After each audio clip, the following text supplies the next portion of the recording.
Dokter CEO tak terkalahkan. Bab 1291 tidak ada yang bisa melarikan diri. Ming Sui melihat dengan jelas. Meskipun Duan Yunlei diisi dengan listrik kecil ini tidak dapat melukai Chen Yang.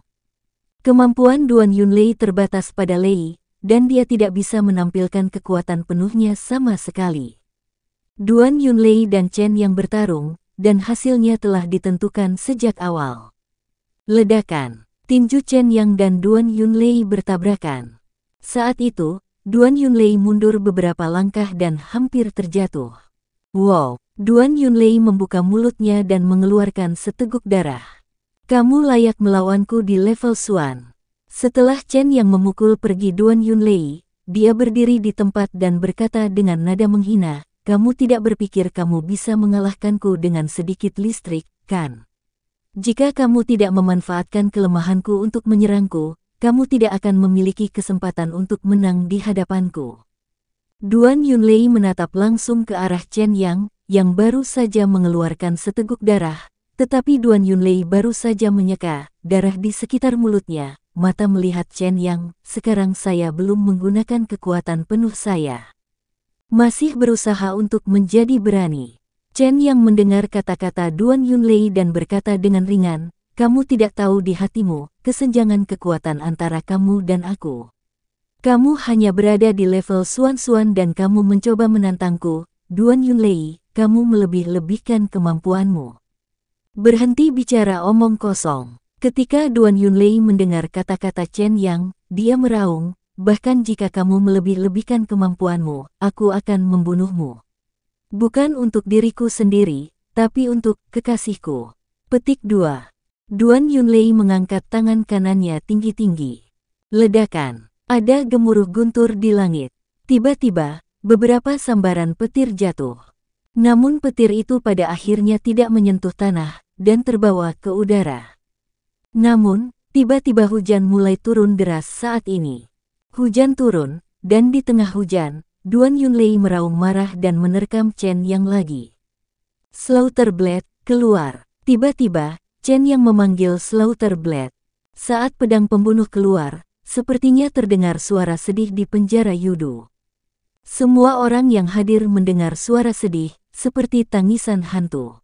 Duan Yunlei tidak menyangka Chen Yang akan langsung memanggil pedang pembunuh Horcrux. Sejak awal, Chen Yang sudah memutuskan untuk membunuh Duan Yunlei. Meskipun Duan Yunlei adalah saudara laki-laki Duan Lingqiao, Chen Yang sangat berhati-hati dan tidak akan melepaskan siapapun yang berniat membunuhnya. Dia tidak percaya pada pengampunan. Di mata Chen Yang, hanya orang mati yang paling bisa dipercaya. Pada saat itu, jika Ming Sui tidak datang tepat waktu, Duan Yunlei mungkin telah membunuh Chen Yang. Dalam hal ini, Chen Yang tidak akan pernah melepaskan Duan Yunlei. Pedang pembunuh itu meluncur keluar untuk membunuh Duan Yunlei. Satu pedang pembunuh berubah menjadi 8 di udara dan terbang langsung menuju Duan Yunlei. Ketika Duan Yunlei melihat Chen Yang mengeluarkan pedang pembunuh, dia dengan cepat menghindar, tetapi begitu pedang pembunuh itu keluar, akan ada darah.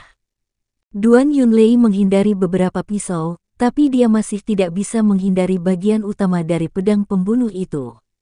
Bang! Pisau pedang pembantaian menusuk langsung ke tubuh Duan Yunlei. Pada saat itu, pedang pembunuh itu mulai menghisap darah. Darah Duan Yunlei diserap oleh pedang pembunuh itu. "Ah!" Duan Yunlei meraung, dengan cepat mengulurkan tangannya, memegang pedang pembunuh, dan ingin mencabut pedang pembunuh itu dari tubuhnya.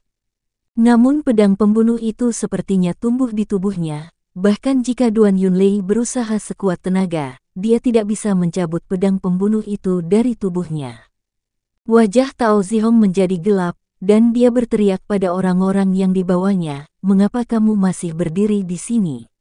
Bunuh Chen Yang, cepat!" Petik 2. Ketika orang-orang ini melihat Duan Yunlei ditusuk oleh pedang pembunuh, mereka dipenuhi dengan kegembiraan. Sebenarnya ada sedikit rasa malu di dalam hati. Selama bertahun-tahun, mereka telah melihat semua adegan besar di Leidu. Logikanya, mereka tidak perlu takut saat menghadapi Horcrux. Tapi mereka tidak tahu kenapa mereka merasa takut dari lubuk hati yang paling dalam ketika pedang pembunuh muncul. Horcrux ini sangat meresahkan. Namun kini, mereka tidak punya pilihan. Tao Zihong meminta mereka untuk bergegas dan membunuh Chen Yang. Jika mereka tidak menuruti perintah Tao Zihong, merekalah yang akan mati. Dia jelas ketakutan di dalam hatinya, tapi dia hanya bisa dipaksa untuk bergegas menuju Chen Yang. Pedang pembantai. Chen Yang melihat orang-orang ini bergegas. Pedang pembantai mengikuti pikiran Chen Yang dan meninggalkan Duan Yunlei, terbang langsung menuju orang-orang yang bergegas. Jeritan terus berlanjut. Di tengah hujan, pedang pembunuh berterbangan di antara kerumunan. Setiap kali pedang pembunuh menghisap darah, kekuatannya meningkat drastis. Ini adalah Horcrux yang bisa berevolusi kapan saja. Setiap pembunuhan akan membuat pedang pembunuh semakin menakutkan. Darah muncrat dari orang-orang ini, bercampur dengan hujan, dan berubah menjadi air berdarah. Dalam sekejap, tempat ini berubah menjadi neraka dunia, dan darah mengalir ke seluruh bagian penjara Yudu.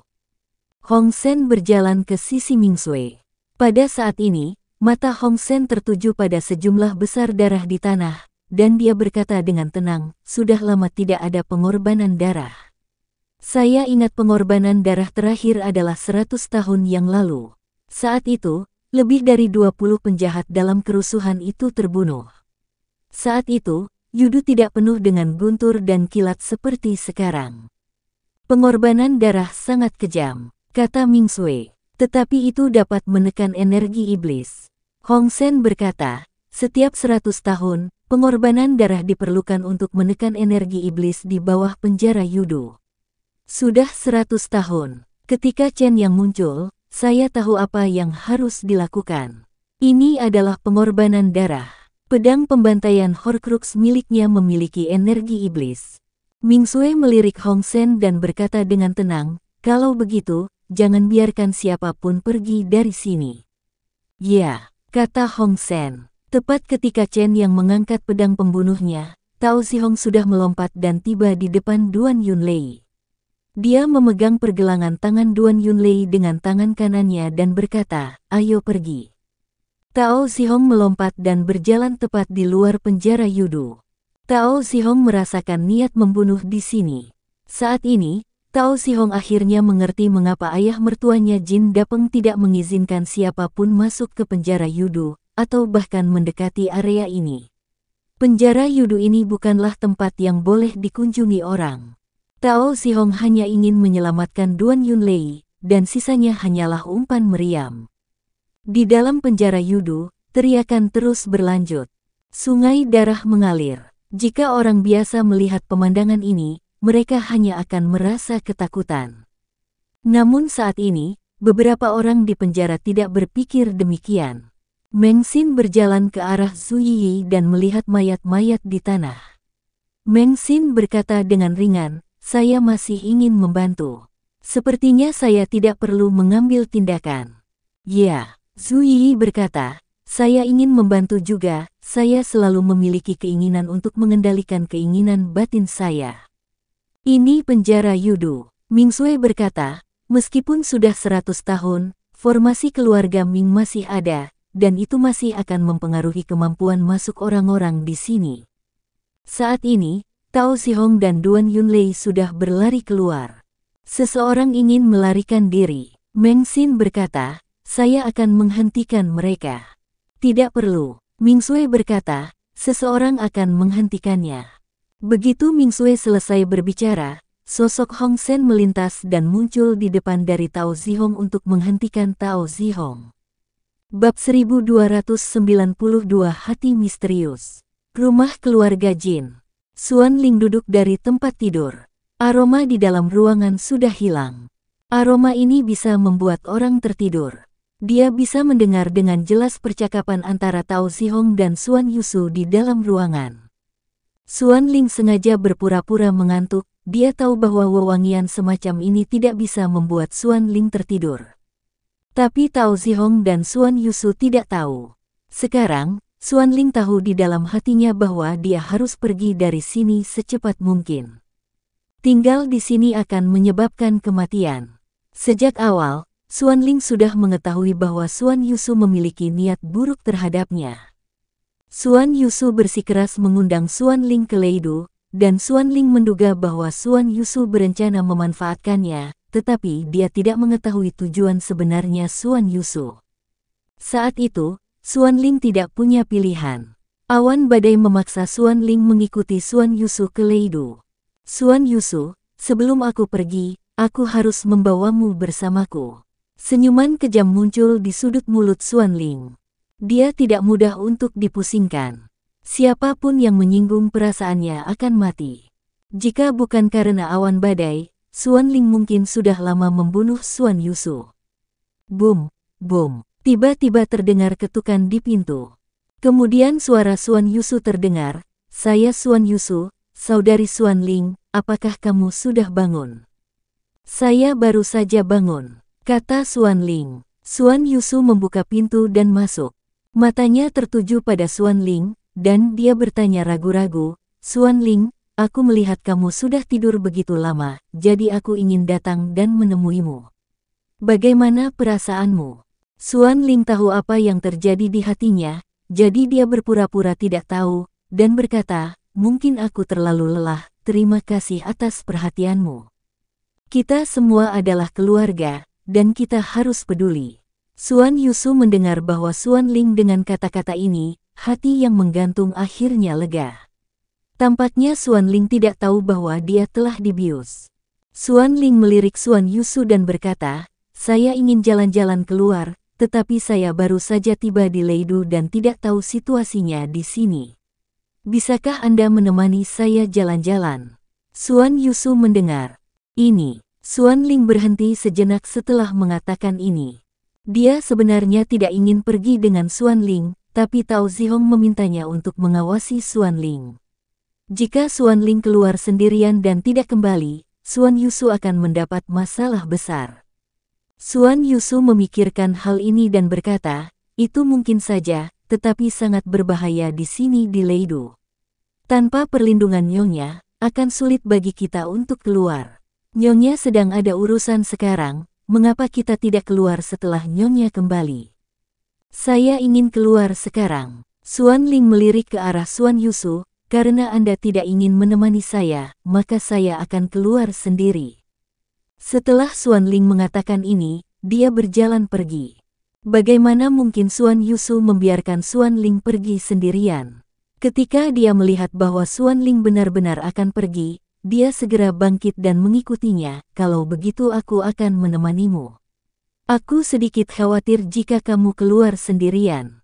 Sedikit senyuman muncul di mulut Xuan Ling, sebuah cibiran yang tak terlihat. Leidu. Xuan Ling dan Xuan Yusu berjalan di jalanan Leidu. Ada orang dengan niat buruk di mana-mana. Di Leidu, tidak ada yang bisa dipercaya. Begitu dua wanita Xuan Yusu dan Xuan Ling muncul, mereka menjadi sasaran. "Cantik, mau kemana kamu?" Dua pria melangkah maju, "Ini Leidu. Kalian berdua dalam bahaya di jalan Leidu dan membutuhkan perlindungan. Kami bersaudara dapat melindungimu. Kami milik istri penguasa kota." Xuan Yusu tahu bahwa sekarang dia harus menggunakan nama istri tuan kota untuk menekan orang lain. Meskipun orang-orang ini putus asa dan tidak peduli dengan hidup atau mati, di Leidu, mereka masih memiliki kekhawatiran tentang beberapa penguasa kota. Xuan Yusu tidak menyangka begitu dia mengucapkan kata-kata ini, kedua pria itu benar-benar tertawa. "Kawan-kawan mereka milik istri tuan kota. Maka Anda lebih membutuhkan perlindungan kami. Tuan kota memiliki banyak musuh di Leidu." Saat mendengar kata-kata kedua pria ini, seorang pria telah melekatkan dirinya pada Xuan Ling dan Xuan Yusu. Ketika Xuan Yusu melihat situasi ini, dia segera menundukkan wajahnya dan berteriak, "Jangan mendekat, jika tidak." Sebelum Xuan Yusu selesai berbicara, Xuan Ling tiba-tiba berkata, "Senang rasanya kalian berdua bersamaku. Setidaknya kita tidak perlu takut lagi." "Ya, kecantikan kecil ini cerdas." Salah satu pria mendengar kata-kata Xuan Ling dan bersandar langsung pada Xuan Ling, "Si cantik kecil, di mana kamu pergi?" "Jalan-jalan saja." kata Xuan Ling. Baiklah, kami akan menemanimu. Terima kasih, kata Xuan Ling dan berjalan di depan. Ketika Xuan Yusu melihat Xuan Ling seperti ini, dia harus mengambil 2 langkah dengan cepat untuk menyusul Xuan Ling dan berkata, "Masuk Leidu, kamu tidak bisa mempercayai siapapun. Mereka jelas memiliki niat buruk. Kita harus berhati-hati." Tidak apa-apa. Xuan Ling tidak setuju. Apakah kita masih takut pada mereka? Kita harus berhati-hati, kata Xuan Yusu. Xuan Ling sama sekali tidak mendengarkan perkataan Xuan Yusu. Dia sengaja berjalan ke suatu tempat dengan sedikit orang. Leidu pada dasarnya berbahaya, dan Anda tidak bisa pergi ke tempat yang tidak ada orangnya. Kemungkinan besar Anda akan kehilangan nyawa di sana. Ini adalah aturan bertahan hidup Leidu. Tapi Xuan Ling tidak mempedulikan hal ini, dia hanya ingin pergi ke tempat di mana tidak ada orang di sekitarnya. Xuan Yusu mengeluh tanpa henti. Dia tidak ingin mengikuti Xuan Ling, tapi dia takut Xuan Ling tidak akan kembali, jadi dia tidak punya pilihan selain mengikuti. Sebaliknya, kedua pria itu merasa senang saat melihat Xuan Yusu dan Xuan Ling hanya pergi ke tempat tak berpenghuni. Faktanya, mereka tidak peduli dengan jumlah orang yang banyak atau jumlah orang yang sedikit, lagi pula tidak banyak orang baik di Leidu. Mereka hanya khawatir mangsa yang mereka incar akan didahului oleh orang lain. Sekarang, Xuan Ling dan Xuan Yusu pergi ke tempat tak berpenghuni, mereka mengira ini adalah kesempatan. Hampir selesai. Xuan Ling tiba-tiba berhenti. Xuan Yusu tiba-tiba berhenti ketika dia melihat Xuan Ling dan menatap Xuan Ling. Ada apa? Tidak ada siapapun di sini. Xuan Ling berkata, cocok untuk membunuh. Membunuh. Xuan Yusu terkejut. Pada saat ini, Xuan Ling tiba-tiba mengambil tindakan dan menyerang seorang pria secara langsung. Pria itu terkejut dan langsung mengerti, dasar jalang, apakah kamu ingin membunuh kami? Aku akan membunuhmu dulu.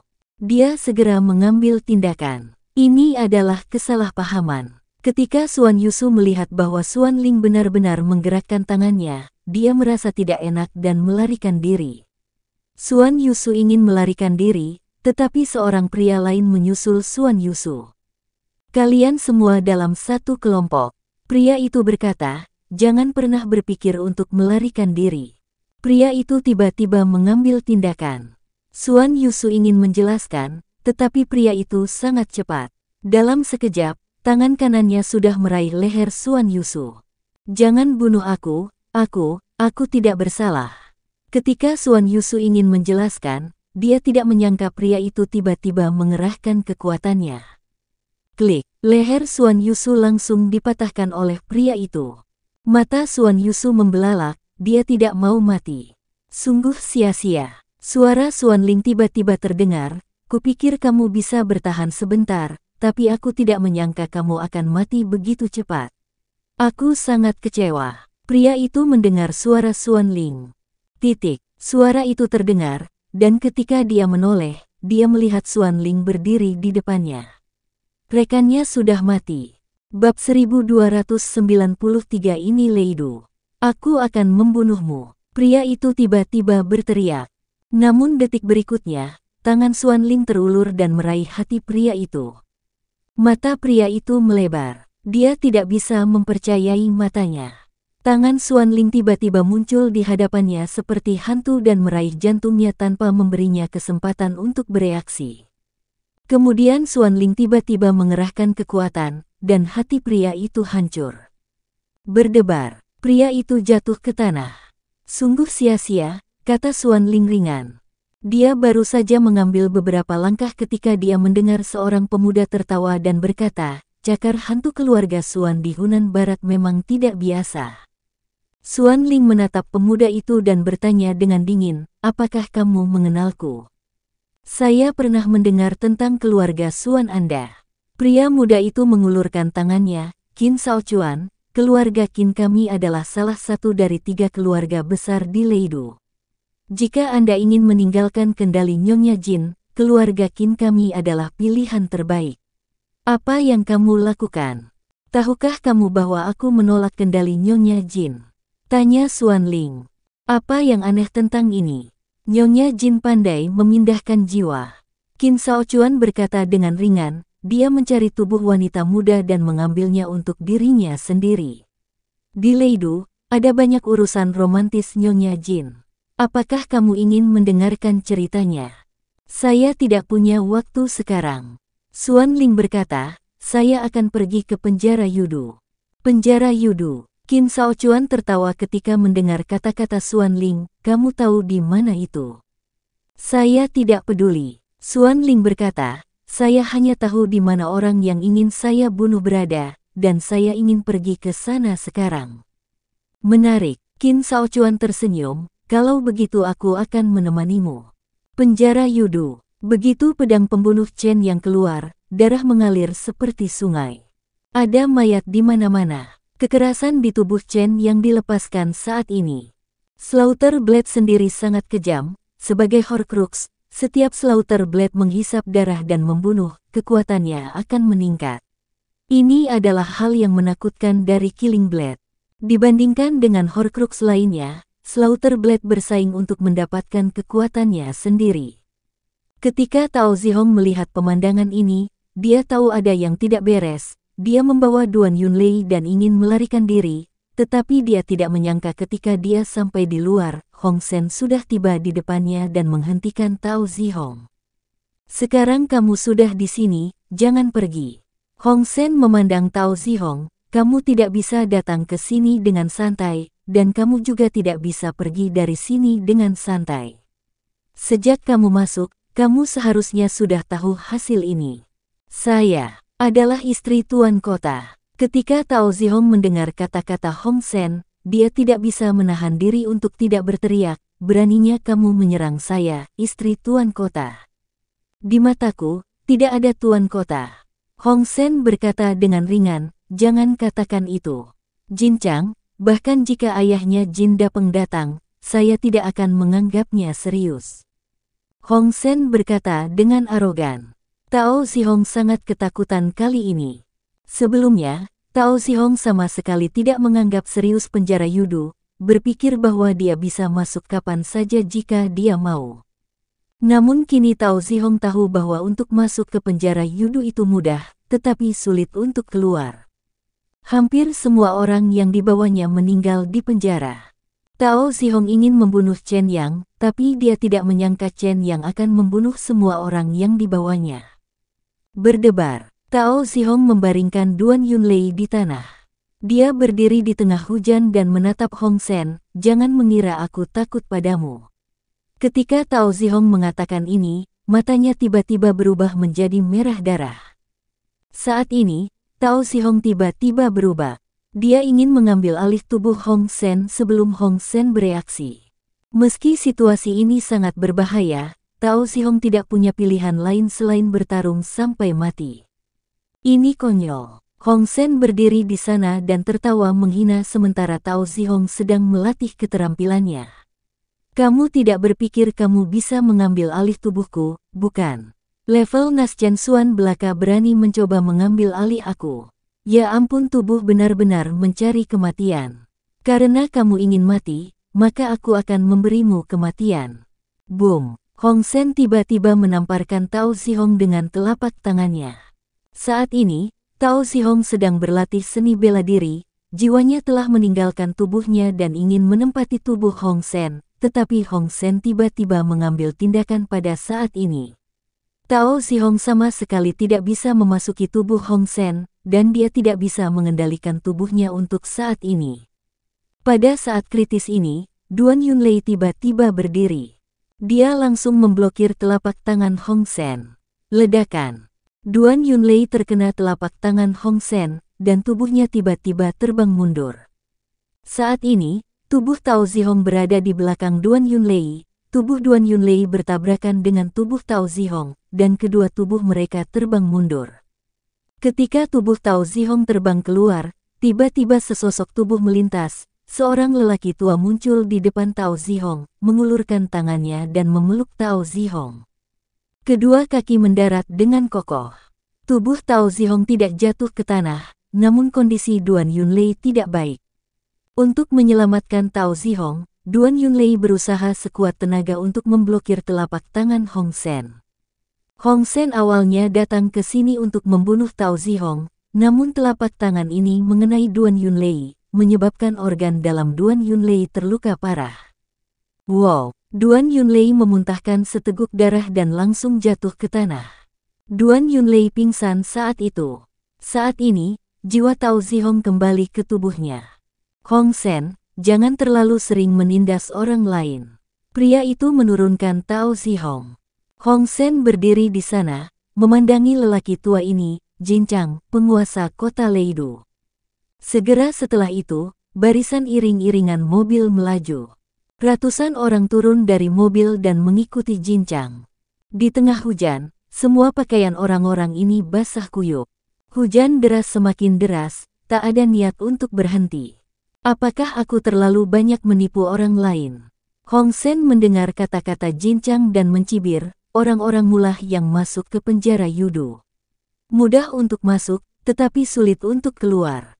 Apa salahku? Tao Zihong punya sudah tiba di depan Duan Yunlei. Kondisi Duan Yunlei sangat buruk. Tao Zihong langsung menempelkan tangan kanannya ke tubuh Duan Yunlei. Ia ingin melindungi hati Duan Yunlei sekaligus mengunci jiwa Duan Yunlei. Hanya dengan cara inilah Duan Yunlei bisa mati di sini. Mata Jin Chang menatap Hong Sen, adalah kesalahan istriku untuk masuk ke penjara Yudu terlebih dahulu, tetapi kamu membunuh istriku dan sama sekali tidak menganggapku sebagai penguasa kota. Selama bertahun-tahun, alasan mengapa kamu telah bisa sangat nyaman tinggal di sini hanya karena saya telah mengeluarkan larangan dan tidak ada orang luar yang boleh mengganggu Anda.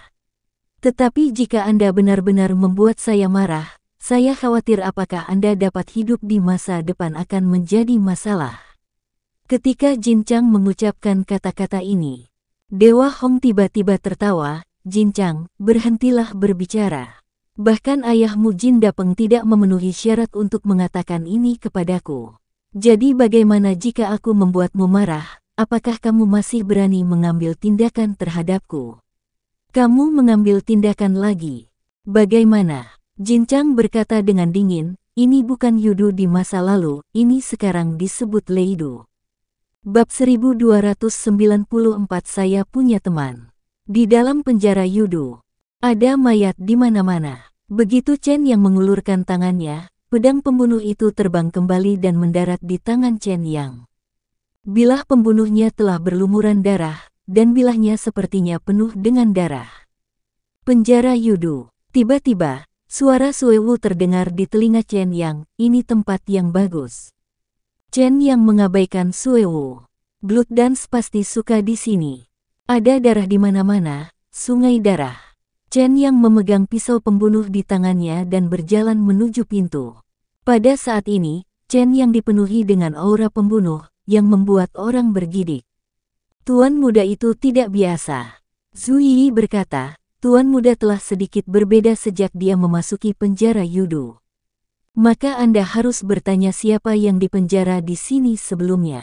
Ming Sui melirik ke arah Zhu Yi, ini adalah penjara Yudu, tempat semua iblis dan penjahat di dunia dipenjara. Bahkan ada monster di sini. Monster. Zhu Yi memandang Ming Sui, mengapa monster masih dipenjara? Tidak ada yang tidak bisa dilakukan oleh keluarga Ming kita.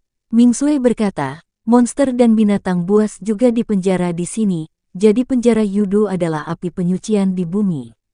Mengapa hujan terus turun? Agak menjengkelkan. Aku suka hujan, kata Zhu Yi melangkah ke tengah hujan. Saat hujan, pakaianmu akan basah, dan suasana hatimu akan buruk.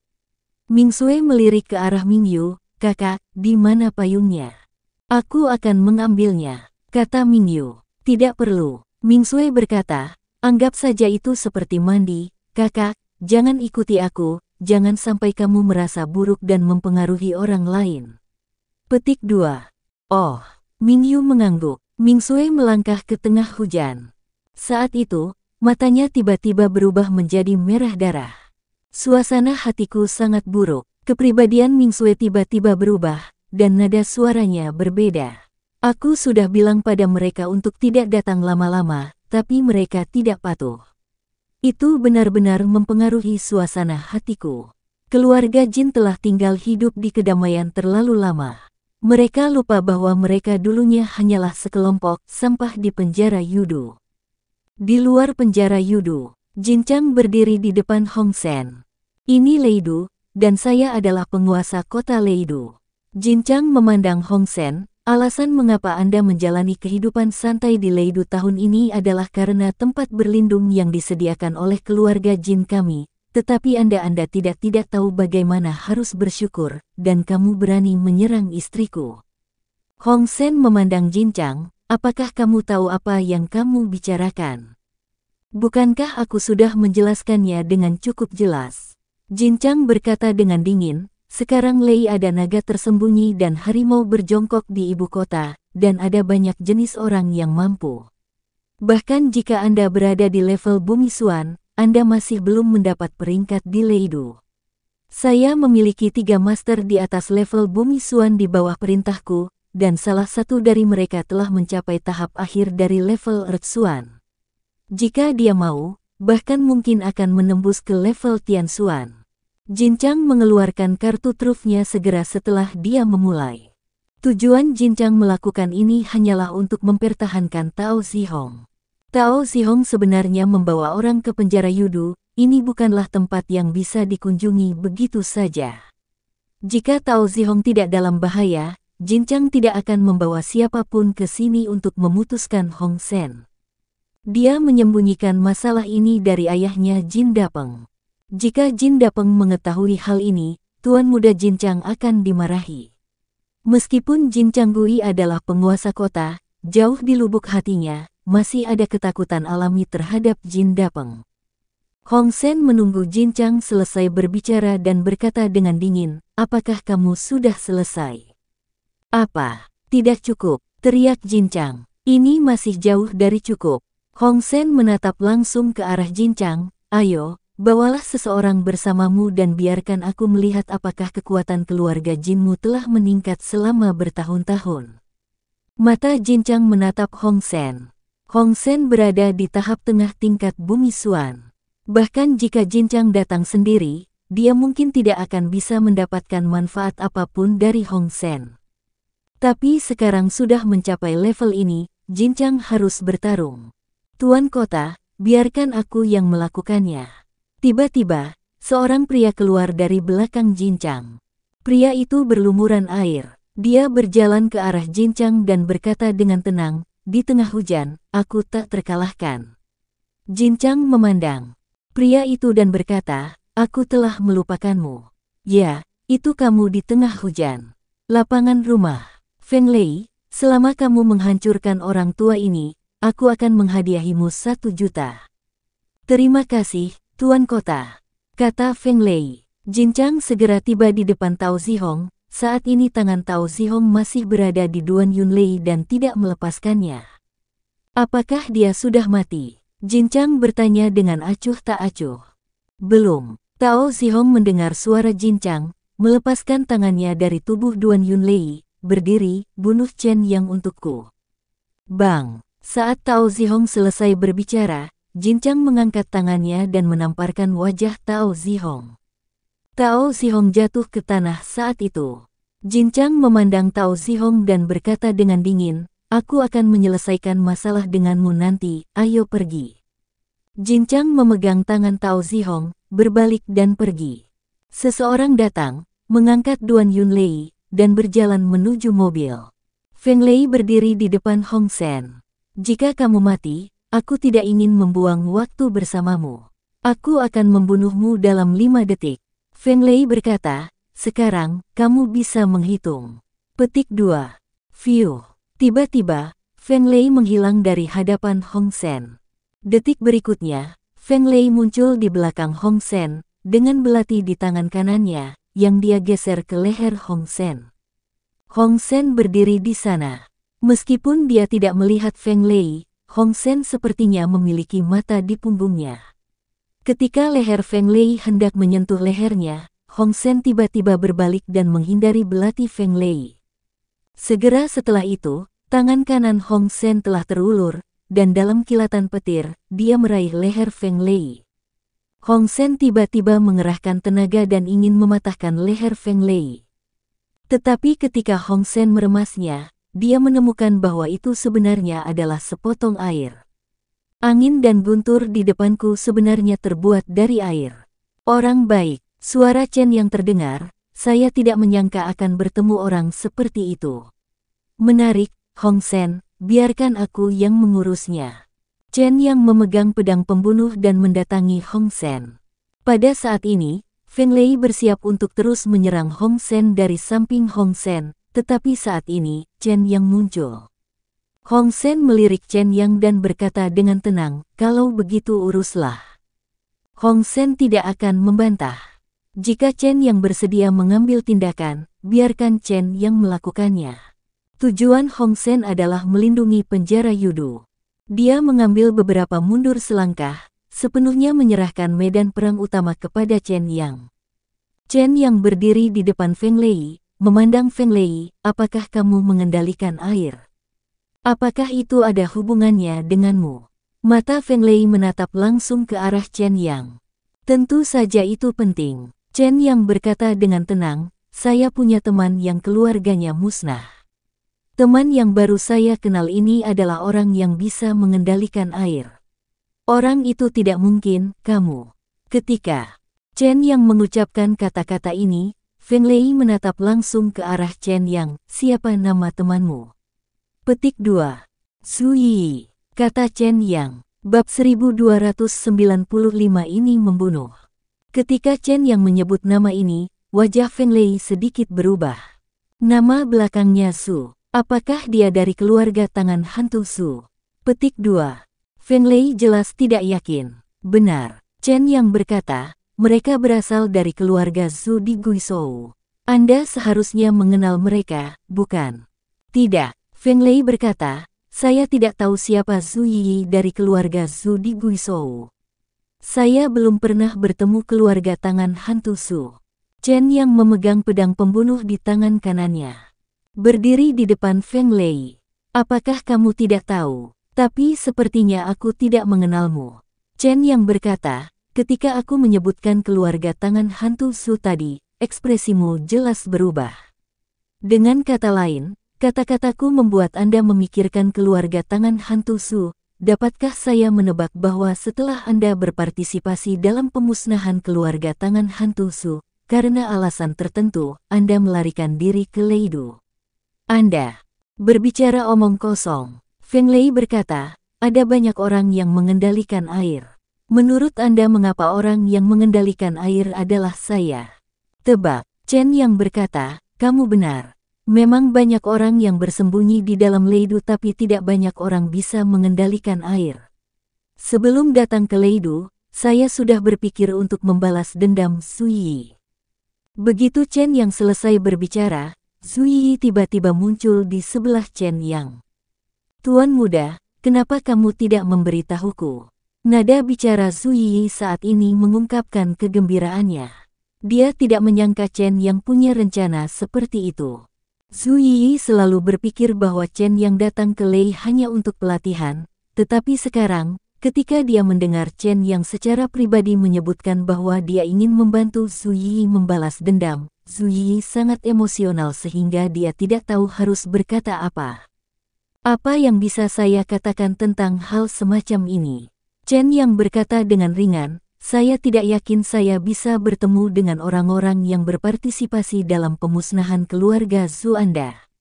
Su Yi, meskipun Anda tidak mengatakan, saya dapat merasakan bahwa Anda ingin membalas dendam. Anda telah bersembunyi begitu lama, sekarang saatnya membalas dendam. Tuan muda, biarkan saya melakukannya, kata Su Yi. Oke. Chen Yang mundur 2 langkah. Dan Su Yi berdiri di depan Feng Lei, aku ingat kamu. Kamu ingat aku. Feng Lei memandang Su Yi, aku belum pernah melihatmu. Petik 2.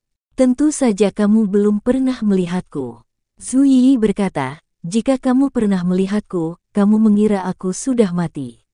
Selama lebih dari 10 tahun, aku telah menyembunyikan identitasku, hanya untuk mencegah kalian mengetahui bahwa aku masih hidup, tapi sekarang, aku tidak perlu bersembunyi, aku akan membunuh kalian semua.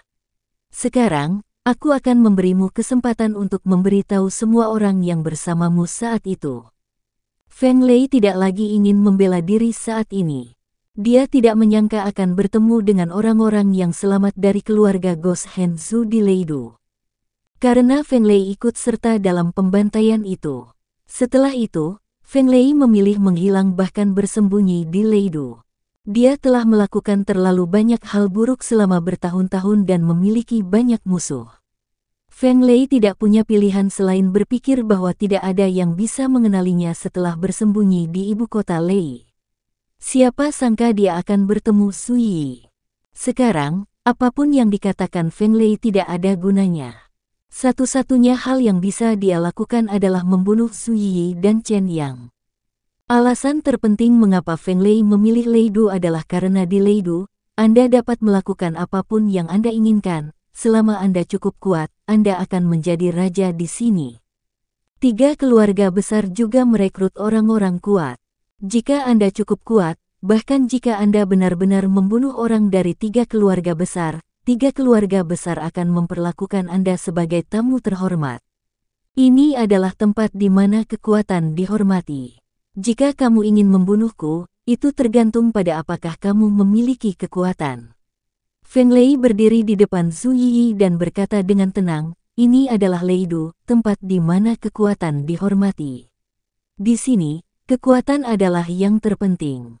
Su Yi, kamu membuat kesalahan yang sangat serius, yaitu kamu seharusnya tidak bertarung denganku di tengah hujan. Su Yi mengabaikan Feng Lei dan mengeluarkan kekuatan bintang dan bulan dari tubuhnya.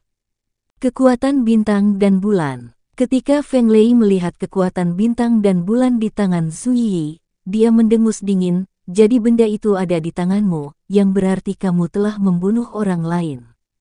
Aku tidak akan beritahu kamu siapa orangnya. Su Yi bertanya dengan dingin.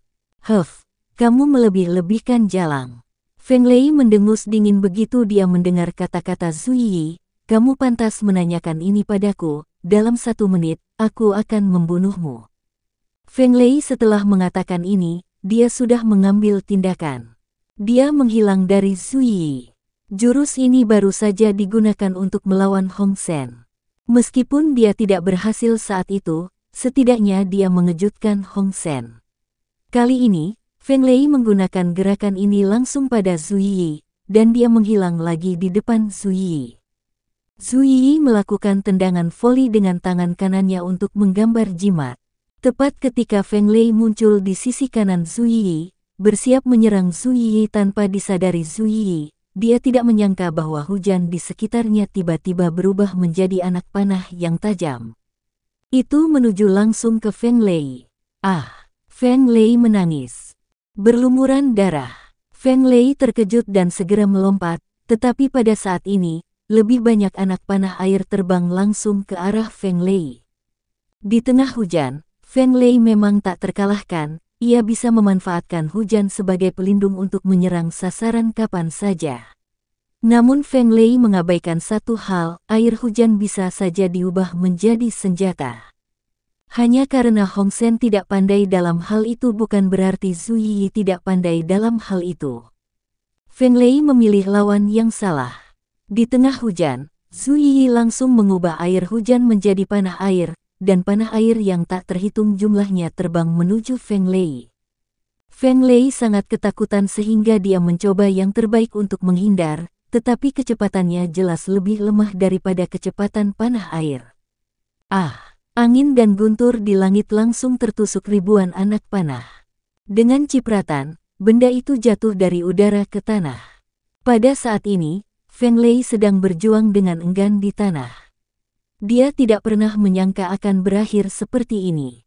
Dia pikir dia bisa membunuh Su Yi dengan mudah, tapi dia mengabaikan satu hal, orang-orang dari keluarga tangan hantu Su paling mahir dalam menggambar jimat di udara. Tidak diperlukan persiapan, mantra dapat diucapkan secara instan.